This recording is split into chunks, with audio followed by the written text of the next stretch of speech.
wall up, there's a sole plate. That's the bottom 2x4 or 2x6, whatever the wall size it is. But we're going to say that's the sole plate or the bottom plate.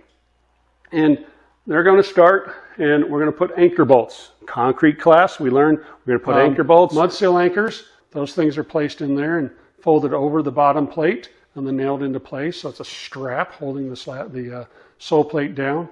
And the anchor bolts like this, they just come through a hole in the bottom of the sole plate with a nut and washer, and they're cranked down, torqued down, and that holds the bottom plate. Either way is acceptable.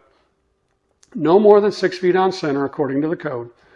The anchor bolt is a minimum of 1/2 inch diameter, 10 inches long, because the code says a minimum of 7 inches have to go below the surface.